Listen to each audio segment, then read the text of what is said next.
Good morning.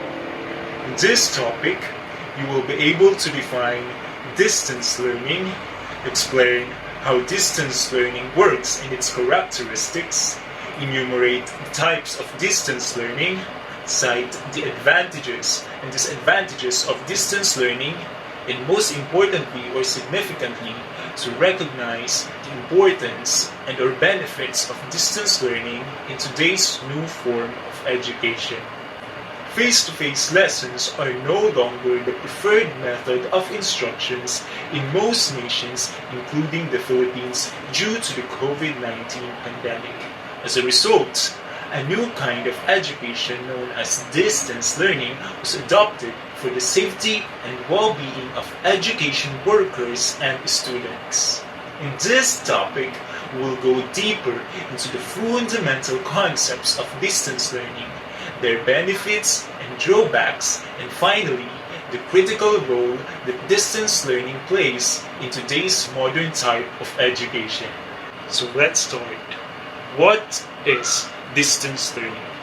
According to Papadopoulou, distance learning is the kind of education that is conducted beyond physical space and time and is aided by technology. There are online educational tools which allows students and instructors to interact synchronously or asynchronously and give endless training and opportunities with distance learning courses, or otherwise known as the hybrid courses. Let's move on now to how this distance learning works. So it is critical for folks who are new to distance learning to understand how it operates. The field of distance learning has made extraordinary progress since the beginning of the technological revolution, whereas in the past, distant learning meant just receiving course materials by mail. Today, students can engage with lectures and fellow students using internet-based mediums such as webcams and Google Meets. Distance learning works, of course, by using personal computers, tablets, phones, and the internet so that you can study from remote locations like your home or office rather than attending a university campus physically. So it is a flexible solution for fitting higher education around work and family commitments. The four characteristics of distance learning are: first, it is carried out by institutions as opposed to non-academic self-study. Another one is it is characterized by the creation of a learning group consisting of teachers, students, and resources. It also features an inherent geographic separation between learners and teachers, and individuals within the learning group stay connected via telecommunications. Let's proceed now to the four main types of distance learning. The number one is the synchronous distance learning, wherein it refers to a type of learning where the learning group comprises of both the teacher and the students, as they interact at the same time from different geographical locations. So with this model, students are usually required to participate in a learning activity at a set time, with this being facilitated, of course, by a digital technology. Another way to think of synchronous distance learning is by viewing it as a form of live education. By having students participate at the same time, it can help to provide a clear structure and may also enhance student interaction within the group. So examples of asynchronous distance learning activities include group chats, webinars, and other forms of video conferencing. The second type is the asynchronous distance learning. So in contrast to the previous model, asynchronous distance learning is a type of distance education where learning takes place on a more individual basis rather than through shared live group sessions. So generally, structure is still provided in a form of clear deadlines for completing tasks, but students complete this in a time that suits them, something like that.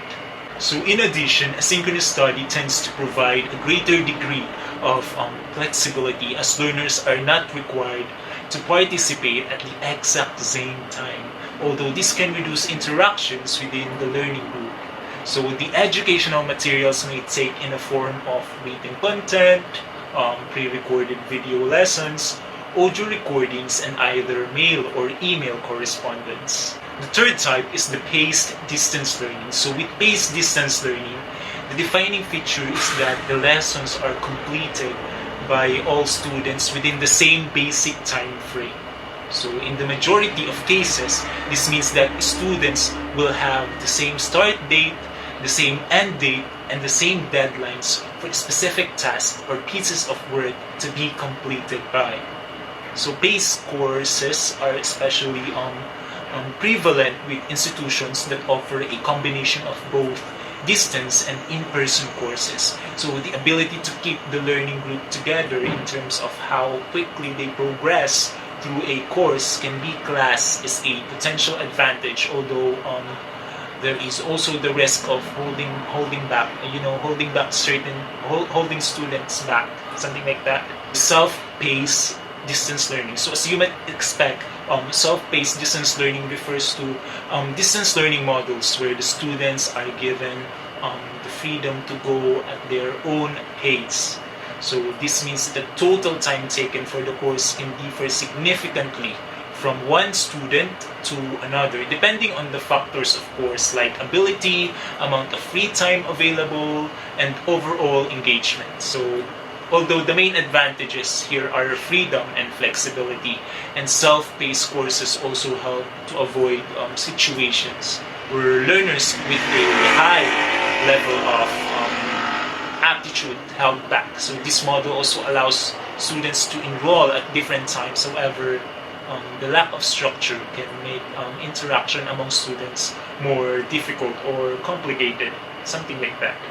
Let's proceed now to the advantages of distance learning. Number one is that it's flexible. Number two, it can accommodate students with special needs. It also eliminates the commute and hassle of getting to class. It also saves time, and it offers more networking opportunities. It also allows students to hone their time management skills. And the last one is that it can help students develop their technical skills, which is also a bit important, especially right now that we are transforming into technological advancement, or during the integration of technology in every outputs that we're doing in school. On the other hand, the disadvantages of distance learning is that difficulty in staying motivated, difficulty in staying in contact with instructors. That's very evident. So difficulty also in interacting with peers, difficulty in staying connected at all times, and difficulty getting immediate feedback. And the last one is that difficulty in completing all courses for a degree. Our last discussion would be the benefits of distance learning, one of which is that it is digital curriculum save and ready. So it only means that you can access anytime. The files that you submit are already saved in a learning management system that you have in your school. Aside from that, it is also flexible. Once we say flexible, we can visit it at any time, at any moment during the time that we are available or we are free. And the last one is that the last benefit is that it's less cost. What I mean about this less cost is that you will just have to load or to connect to a Wi-Fi so that you can reach it at any time, at any geographical location. Although we cannot deny the fact that the internet quality here in the Philippines is not that much good. That's why some spent a lot.